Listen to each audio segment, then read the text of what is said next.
नमस्ते सबैजनालाई, म प्रतिमा। आशा छ तपाईहरु सन्चै हुनुहुन्छ होला। म पनि ठिकै छु र हाम्रो अफिसको गुड गर्ल जेनी पनि ठिकै छ। सो अस्ति भर्खरै चाहिँ हामीले 15,000 को प्राइस सेगमेन्टमा आउने बेस्ट बजेट फोन्सहरुको भिडियो बनाएका थियौ। त्यो भिडियो चाहिँ तपाईहरुले यदि हेर्नु भएको थियो भने तपाईलाई थाहा हुन्छ कि हामीले कुनै पनि फोनलाई यो बेस्ट हो है भनेर चाहिँ भनेका थिएनौ। सबै फोनमा कुनै न कुनै एस्पेक्टमा चाहिँ कम्प्रोमाइज चाहिँ थियो। तर आज मसँग भएको यो फोन Redmi 12C फोनमा चाहिँ 15,000 को प्राइसमा त्यति धेरै कम्प्रोमाइजेसहरु मैले भएको चाहिँ पाइन। इनफ्याक्ट यो फोनको स्पेक्स हेर्ने हो भने चाहिँ निकै इम्प्रेसिभ छ आफ्नो प्राइसको लागि। प्राइसिङको कुरा गर्दा Redmi 12C चाहिँ नेपालमा तीनवटा भेरिएन्ट्समा आउँछ। 332GB वाला भेरिएन्ट जसलाई चाहिँ 13,500 रुपैयाँ पर्छ भने यो फोनको 464GB र 128GB मोडल्सलाई चाहिँ क्रमशः 14,500 र 16,500 रुपैयाँ पर्छ। सुरुमा त यसको बक्स भित्र कन्टेन्ट्स के आउँछ भनेर भनिहाल्छु है त। अब यो चाहिँ एउटा बजेट फोन हो, सो त्यही बेसिक कुराहरु मात्रै आउँछ। जस्तै यहाँ चाहिँ सिम इजेक्टर टुल छ, 10 वाटको चार्जर छ अनि केबल पनि छ। साथै तपाईले देख्न सक्नुहुन्छ कि Xiaomi ले चाहिँ यहाँ दिल खोलेर पेपरवर्क दिएको छ। यसको सट्टा चाहिँ बरु क्लियर केस दिएको भए चाहिँ बढी काम लाग्थ्यो, तर ठिकै छ। ल सुरु गरौँ यसको डिजाइनबाट। एउटा बजेट फोन भएकोले अफ कोर्स सबैले चाहिँ अब Redmi 12C मा प्लास्टिक बिल नै पाउनुहुन्छ, तर बिल क्वालिटी नराम्रो भने चाहिँ छैन है।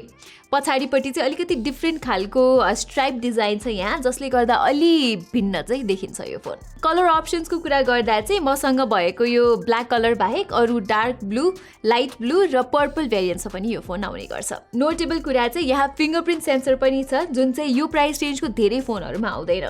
सो यो फोनमा हुनु भनेको चाहिँ म राम्रो कुरा मान्छु र यो सेन्सरले चाहिँ राम्रोसँग काम गर्छ, फास्ट र एक्युरेट नै छ। त्यसैगरी अगाडिपट्टि चाहिँ तपाईले वाटर ड्रप नच वाला HD+ IPS LCD डिस्प्ले पाउनुहुन्छ। यो चाहिँ 6.1 इन्चेसको स्क्रिन हो, जसको क्वालिटी चाहिँ प्राइस अनुसार ठिकै नै दिएको छ रेडमीले। त्यस्तो शार्प र कलरफुल चाहिँ छैन, तर नराम्रो पनि छैन। रेगुलर मिडिया कन्जम्पसनहरुको लागि चाहिँ गुड नै छ।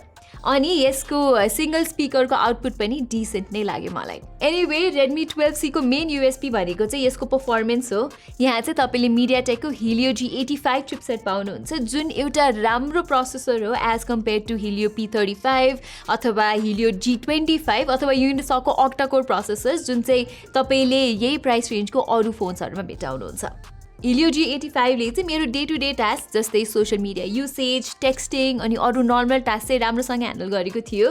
अनि बेस्ट पार्ट चाहिँ यो फोनमा गेमिङ पनि गर्न मिल्छ। PUBG मोबाइल चाहिँ स्मुथ प्लस अल्ट्रा सेटिङ्स सम्म खेल्न मिल्छ, तर सेटिङ्सलाई लोअर गरेर खेल्दा तपाईले बेस्ट एक्सपिरियन्स भेटाउनुहुन्छ। सिमिलरली कल अफ ड्युटीमा पनि लो ग्राफिक्स क्वालिटी र हाई फ्रेम रेट सेटिङ्समा स्मुथ गेम प्ले नै तपाईहरुले पाउन सक्नुहुन्छ। त्यो बाहेक लाइट गेम्सहरु जस्तै सबवे सर्फर्स अनि hill climb racing, ludo etcetera चाहिँ तपाईले यहाँ मज्जासँगले खेल्न सक्नुहुन्छ।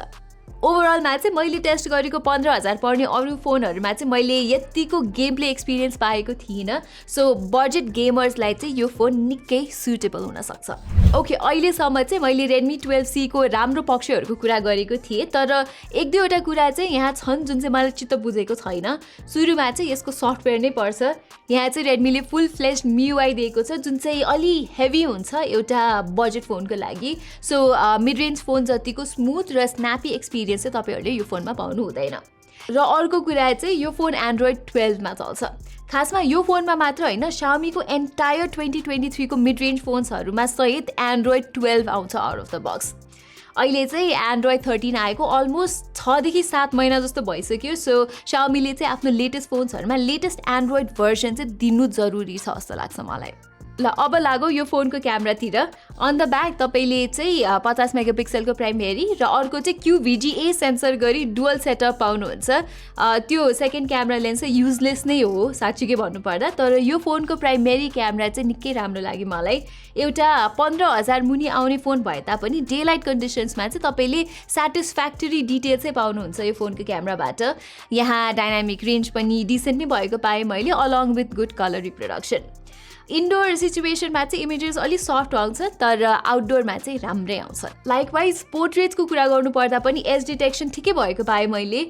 स्किन टोन चाहिँ अलिकति रेडिश आउने गर्छ वाइल ब्याकग्राउन्डमा डिरेक्ट लाइट हुँदाखेरि एक्सपोजर मेन्टेन गर्न चाहिँ अलिकति गाह्रो मान्छ यो फोनले तर कम्प्लेन नै गर्न चाहिँ मिल्दैन given that it is a budget device night टाइममा चाहिँ डिटेल्सहरू खासै त्यस्तो राम्रो छैन र एक्सपोजर ह्यान्डलिङ पनि सबपार छ तर नाइट मोड अन गर्दाखेरि चाहिँ यो सबै कुरा फिक्स हुन्छ र युजेबल फोटोजहरू तपाईँहरूले पाउन सक्नुहुन्छ सेल्फिजको लागि चाहिँ यहाँ तपाईँले 5 मेगापिक्सलको क्यामेरा पाउनुहुन्छ जसले चाहिँ एभरेज खालको आउटपुट निकाल्छ अनि भिडियोज चाहिँ तपाईँले 1080p 30 fps सम्म खिच्न सक्नुहुन्छ यहाँ EIS स्टेबिलाइजेसन चाहिँ छैन सो भिडियो चाहिँ सेकी नै आउँछ as expected from a budget smartphone moving on call क्वालिटीको कुरा गर्नु पर्दाखेरि चाहिँ राम्रो नै रहेको छ thanks to its VoLTE support lastly battery लाइफको बारे भन्नुपर्दा चाहिँ यसमा रहेको 5000 mAhको ब्याट्रीले चाहिँ मिडियम टु हेभी युसेजमा मजाले एक दिन धान्छ तर चार्जिङको मामलामा चाहिँ यहाँ 10 वाटको मात्रै सपोर्ट पाउनुहुन्छ तपाईँले जसले चाहिँ